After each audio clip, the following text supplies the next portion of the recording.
Good morning. Ang oras karon is 11:46. Magluto ko og salamon para lunch sa mga alaga nako. Salamon.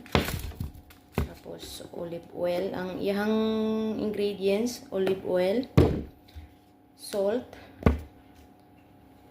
fish masala, black pepper, then parsley. Tapos, lemon. I-mix lang ni mo na sila tanan sa bowl. Ingon ani siya. I-mix ni mo.